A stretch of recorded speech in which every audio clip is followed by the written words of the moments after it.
assalamu alaikum wa rahmatullah bandiraɓe yeɓoɓe yawo Piindi TV wonɓe nder leydi Sénégal ha e bowal leydi mo woni mon foof salminama e inde manama e yettode sikki ala en garti e kattande jomiraɗo joom baɗe bawɗe gam humnude aadi men e moɗon e kala subaka ko roɓido jayndeji ɗo e Piindi TV.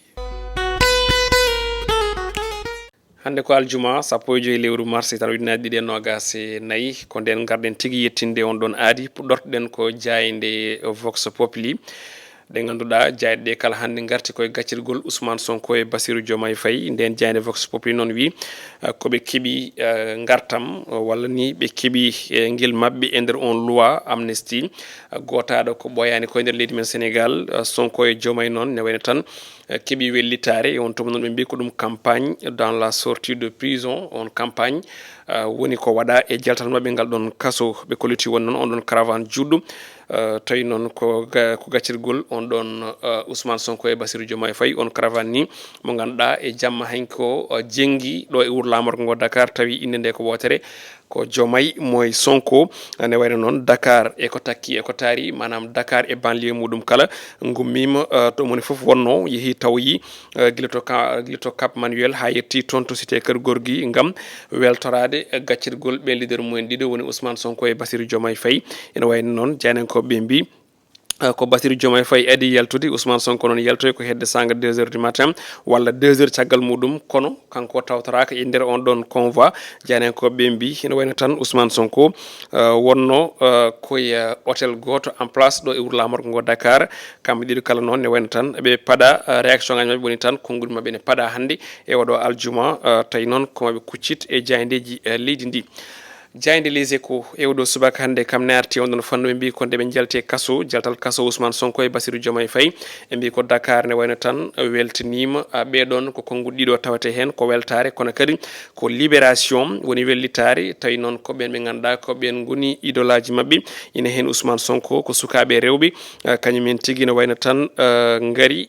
wadde dusde on ɗon convoi ha kay jamma jengguɗo ɗo e wuuro lamorgo ngo Dakar no jani en ko ɓe mbi ɓe koliti wonde noon ko Sonko waɗi dribblé ɓen ɗon militaji mum ɗum ko caggal nde o tawaka e nder on ɗon convoi mbo Diomaye Faye caggal nde o yalti kanko Ousmane Sonko noon ne wayno tan ko wuuro wongo suuɓi noon jani en ko ɓe mbiri ɗin konngoli krene tawe hello nayyi e nder nden jayde witende les échos jayde l'observateur groupe Futurs Médias nde wi ko Sonko e Diomaye keeɓi wellitare en fin de compte noon janen koɓe bindiri ene wayno tan ɓe garti on ɗon ñalawma ganduɗa ko ñalawma kewɗo sembe walla on jamma kewɗo sembe e laabi Dakar gam jabbade Ousmane Sonko e Bassirou Diomaye Faye kono kadi janen koɓe garti on chronique mo ganduɗa ko chronique d'une affaire effacée de la mémoire judiciaire donc ko yite banggue on amnesty général Bassirou Diomaye Faye noon wi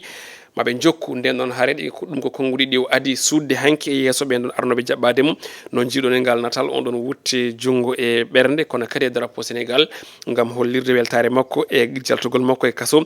e oɗo jamma beɗɗo jayde le quotidien kamne oɗo subaka hande ari ko wi ɓe jalti ko hanki jamma Sonko e Diomaye gummima toon to Cap noon janen ko ɓe bindiri alliance populaire manam ko ɓesgu ko sembe yimɓe hewɓe teska guila toon to Cap Manuel hani e dendagal nokkuji kewɗi ɗo e wuuro lamorgo ngo Dakar Bassirou Diomaye Faye Ousmane Sonko ɗiɗo en kala amma ɓam konnguli hande tawi noon ko yesso presse leydi Sénégal ko adi koɓe deftini hen ko wiyete ko caravane woni tan yirlade ɗo e wuuro lamorgo ngo Dakar e on ɗon caravane campagne ɓe goni e dow muɗum ɗin ko gonɗen tawi hello jeeɗiɗi nden nden jayde witende quotidien le quotidien jayde le témoin quotidien oɗo subaka hande ari koye on ɗon historique ɓe mbi tan de ko ɗum tarih ko ɗum ganni Sonko e Diomaye Faye e keeɓi wellitare kono kadi e on ɗon fièvre ɓe mbi tan ha joni memi dendagal leydi ndi kala e kuuɓal guel olel gaccirgol ɓen ɗiɗo kala yettima e dendagal jokri Sénégal kala e kuuɓal ɓe mbi noon ha tan e waktuji gadani e subaka hande o manam 3 heures et 4 heures du matin ene wayno ɓen ɗon yimɓe ne goni e booli wuuro lamorgo ngo Dakar gam hollirde weltare mumen Dakar e ko heddi kala e nder leydi ndi ene wayno moom woni foof holliri weltare muɗum saabu gaccirgol Ousmane Sonko e on Bassirou Diomaye Faye kona ɗum janen ko ɓe garti wiide wonde e ngal jaɓɓugal ngal ɓesgol ɗi mbaɗaniɓe nandi koye nde Sénégal artuno coupe d'Afrique toon to Yaoundé ina addi on ɗon coupe ɗo e nder ɗo e wuuro lamorgo ngo Dakar woni on Sadio Mané e wondi mum ko ɗon tigui ndin ɗon kewede jamanu woni ko ɓetira e jaɓɓugal Ousmane Sonko e Bassirou Diomaye Faye jayde enquête ene wayno kañum ari koye déclaration padado Ousmane Sonko e Diomaye Faye kono kadi e ngal pilital padangal toon to cour suprême jani koɓe mbi ko ɗum aljuma gonga vendredi de vérité manam tan ko ɓe garti e jaltal Ousmane Sonko hande e mabɓe kucciɗe jandiyankoɓe kono kadi ko ɓuuri ko fadede ko onon cour suprême ɓe mbaɗi ko namdal so tawi cour suprême ne wayno tan ha joni mbiyen momti on ɗon walla seehi on décret mo leydi ndi ɓe mbi wadde faya ko yowde ko wiyete ko on processus électoral nden noon on processus so tawi yowama ina wayno koko ɓamtoyte manam ɗi candidat sappo jeenayyi kala guitere ha laaɓa cere on tuma on processus ɓamte e on tuma noon ina ɗamina hewɓe ma jeeye hen ko wayno Sonko e mo ganduɗa kam tigui woni Karim Wade jayede la turbine kañum ni yeehi ko ɓuuri woɗɗude on ɗon fannuɓe mbi ko ɗin sumgoji mars 2024 faya koye ɓamtugol on processus électoral so tawi kay waɗama dissoudre on ɗon conseil constitutionnel ɗen namde kala ɓe ndendini mbaɗa ɗum namdal gotal ɓe mbi noon hande o ɓe ganduɗa kam tigui woni janggo ɗin sumgoji mars goni koye juuɗe ɓen ɗon cour suprême ene wayno noon maaɓe miijo ɗum hande e oɗo subaka hande tawi ni ɓe mbaɗi ko namdal beele PDS ma heeb ngun polgu ngo ganduɗa ngu ko nden haare wulde jaw hakkude muɗum e état du Sénégal jayde point actu kañum ne arti on ɗon fanno wi tan ko on ɗon requête mbo parti démocratique sénégalais ɗin parti ji biteɗe candidat ji spolié ɓe mbi tan de ko la cour suprême beele ma faw ma yopto e dow ɓen le chef charge noon janenkoɓe mbiri saabu ɓe mbi ko on ɗon cour woni tan kañum woni juridiction goto mo ganduɗa o ko compétente bawɗo oɗo saaha hande ñawde ko wiyete ko acte administrative so tawi noon en tungnima e loi organique 2017 jayde la dépêche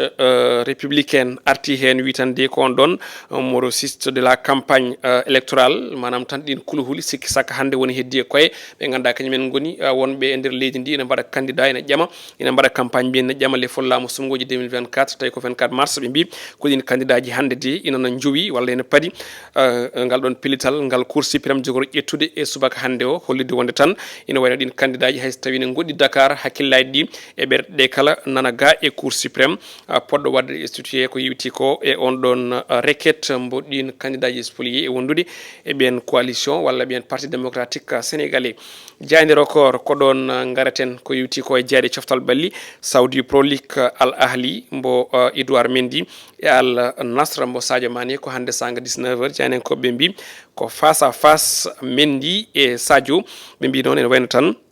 ko hunde ganduɗa nde ene fada tigui hakkude ɓen ɗon ɗiɗo ɓen colonne vertébrale équipe nationale du Sénégal goddirten ɗo ɓen men jayndeje oɗo subaka hande ko jaynde stade ɓen ɗon gaari koye Ligue des champions tirage au sort ne faɗa hande sanga 12h ɓe mbi so tawi wonino walla so tawi woni City e Real de Madrid en quart en tout cas yo ɓerɗe Madrid naɓe ndej taw ko ɗum point d'interrogation ko ɗum namdal kono ene wawi foof ne wawi wonde saabu City e Real ne wawi wonde ko ɗum gros morceau jogoro wonde kono kadi Real ne wawi wonde hakkude muɗum e Barça ne wawi wonde Arsenal City ne wawi wonde Bayern Dortmund ne wawi wonde aussi Paris City walla Paris Real Madrid ɗum ɗon noon so tawi woodi ko ɗum pire tirage eno wiiri jayndiyankoɓe goɗɗum ko tawete hen ne wayno ko on ɗon Olympique de Marseille Europa League hayso tawi piyama hen ko 3-1 kono ɓen ɗon keeɓi wadde qualifié on ɗon quart de finale goɗɗum ko tawete hen ne wayno ko liste gadano e réaction gadiɗo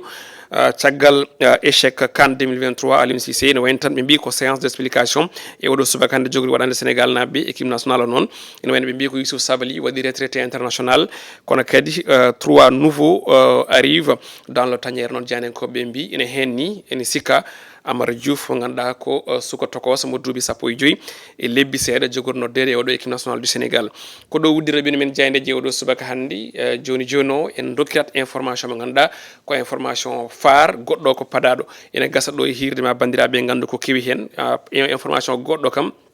ko gaccirgol Ousmane Sonko e Bassirou Diomaye Faye wonnoɓe kaso ko tolni e lebbi e bandum caggal nde pawno gueɗe kewɗe to banggue ha joni alhaali gonka leydi ndi ne wayno noon Ousmane Sonko kañum ne yalti Bassirou Diomaye Faye ne yalti ko jamanu kewɗo jaɓɓinoɓe ɓen ɗon hanki hollirde wonde tan ko leydi ndi nana yaara sesa gam yaltude on ɗon crise politique ɗum ɗon ne kadi wonno ko yinno chef de l' état maw leydi ndi Macky Sall saabu ɓen jaltiri koto banggue ko wiyete ko on loi amnesty goɗɗo gacciraɗo aussi ko Ngagne Demba Touré onne kadi kañumne ko loi amnesty heeɓi on ɗon bénéfice ɗum ɗon noon ko hollirde wonde tan leydi ndi nana ñenkito seeɗa seeɗa gam yaltude on ɗon crise politique heddi noon kadi ne heddi crise goɗɗo saabu ɓen ɓe ganduɗa ko PDS ene gasa ɗo e yeeso ma bandiraɓe gandu PDS parti démocratique sénégalais eɓen witeɓe les candidats spoliés mbaɗino recours toon to cour suprême wonde ɗiɗo sumgoji poɗɗi ɗi naggaɗi ñande nogas ne lewru mars poɗi ko nilnede saabu ndeɗi darde hen ndeɗi dardanaka eko yewti ko e dow ko wiyete ko kuule nder nder leydi sénégal woni koko yaɓɓa kuule constitution leydi ndi ko PDS woni haalde e on tuma noon ɓe mbi ɓe namdi ɓen ɗon ɓe eri ɓen ɗon ko yo lilnu ɗin ɗon sumgoji donc noon leydi ndi kadi hande ne yowi e on ɗon décision mo ganduɗa ko cour suprême saabu faya koye dirtingol sumgoji walla faya koye ɓamtugol on processus walla faya aussi koye ha joni jokkude ɗin ɗon sumgoji no wawi wade foof ma bandiraɓe gandoy ɗum e ko fayi arde hollirde wonde tan ko PDS kadi ne jokki tumamuye muɗum mo faye dow Amadou Ba e ɓen ɗiɗo ɓe ganduɗa ɓe kañumen goni witeɓe les 7 charge toon to conseil constitutionnel wonde won buñari rewi hakkude mabɓe ha ɓe mbaɗi éliminé mo ganduɗa kam woni Karim Wade ma en garto hen e altini so Allahu hamdo jaaɓi e robinet men jayndeji joni joni o ko ɗo haaɗi en jettat Djiby Dieng toon to caméra montage ko Ali Fall on mbiyama aljuma moƴƴo malaɗo yo Allah hokkenu si week-end moƴƴo.